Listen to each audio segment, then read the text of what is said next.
Hey guys, this is Julio Rodriguez for Card Player TV, and I'm joined here in the Bahamas by Shaun Deeb. Shaun, you finished in the top 10 of our Online Player of the Year race for the second year in a row. You're the only player who did that. Talk about the volume you put in on a day-to-day basis. Basically, I play everything from the 3 rebuy to the 100 rebuy 1Ks. I just love tournaments, and I love playing full schedule.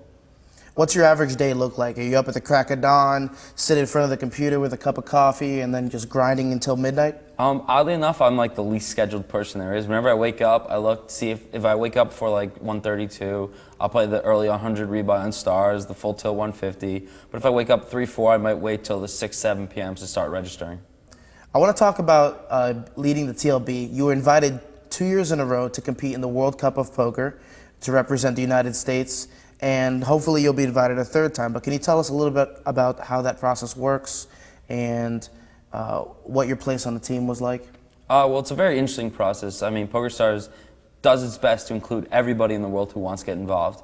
I mean, each team is composed of 2 TLB qualifiers from their geographic location, as well as people who play in through free rolls. And then all those teams compete with each other in their different continental regions. Like Europe has their own separate groups that play each other, Eastern and Western Europe, and then there's everybody else. And there's US and Canada get 2 guaranteed teams, but they have the state qualifiers and stuff. So, and once a team gets formed with the 2 TLB and the 2 free roll guys, team captain, who's usually a full PokerStars pro, joins the team.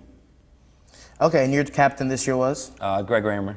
Now, I know Daniel Negreanu was the team captain of Team Canada.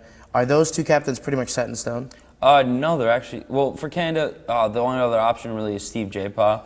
But with Raymer, there's obviously lots and lots of American Stars pros. But Raymer actually told me yesterday, when he heard that they were doing World Cup again, he immediately emailed and offered himself, said, I would love to do it. We're returning champs. It was a lot of fun, a great experience. I would love to be representative of Stars again next year. Yeah, you won the heads-up match yesterday, or last year for your squad, right? Yeah, I ended up playing the finals and actually knocked out all 3 other competitors pretty quickly. It was a lot of fun. So what was so different about last year and this year? Well, last year was only 8 teams. There was a different qualifying rounds that actually were playing. You kind of knew what you needed point-wise to be in the top 4 to get to the final, and it only mattered to be in the top 4. So some teams didn't care, and there were prizes for finishing first, second, third in your individual heat. But this year they did it was only done in 1 day as opposed to 4 last year. So we had all our qualifiers, and based on your finish there were 9 countries this year.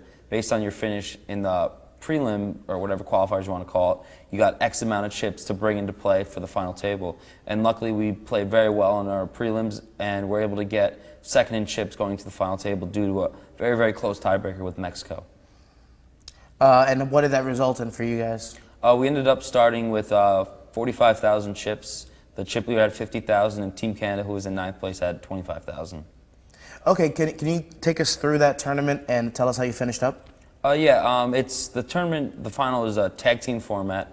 There was a very, very deep structure with a lot of chips in play, obviously. Started with 25-50 and all the standard jumps pretty much, with antes coming in later. And every 30 minutes, you had a tag team, and you had a rotation of your team, 1, 2, 3, 4, 5, who came in with what blind levels.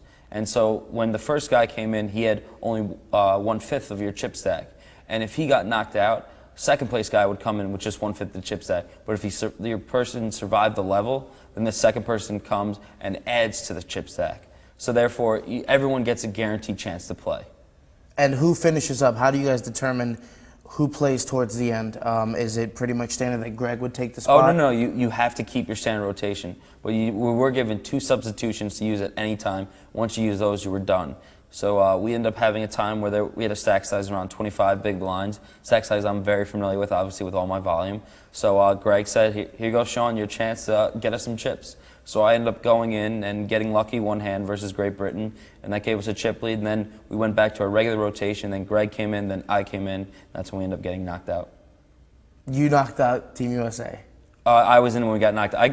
In my defense, Well, it's okay. You won it last year for them, and you lost it this year for them. It's a full circle. I would have felt, I would agree with you if I lost when I got it in bad versus Great Britain, but okay. I got it in. I made a standard call, blind versus blind, when the small blind shoved 10 big blinds, four-handed.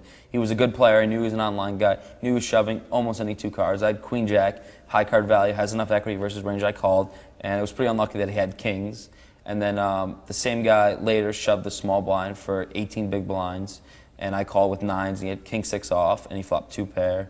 And then I shoved nines under the gun with 11 and a half big blinds. He snap called ace eight, totally fine call, but he flopped trip eights. So.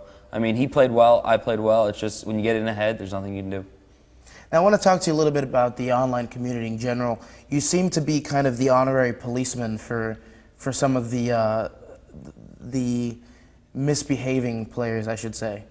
Yeah, you know what, I care about, it's a job for me, I enjoy it. I care about the reputation of online poker. I know if it's ever going to become regulated and legal, it needs to be clean. You can't have cheating, you can't have people breaking the terms of service, you can't have people just being selfish and taking advantage of situations just for their own personal profit.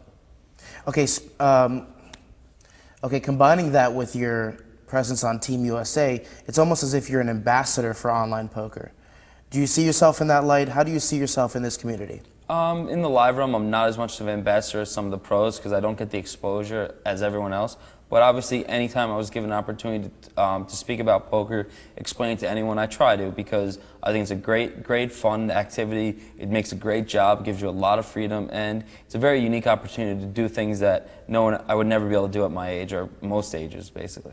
So it's safe to say you see yourself being a poker player for quite some time? I see myself not being a full-time professional, but honestly, why would I not take vacation to the Bahamas, play a 10K, maybe make a final table? If not, I sit out on the beach and have fun all day. All right. Well, thank you, Shaun Deeb, for joining us, and thank you guys for watching Card Player TV's Online Zone.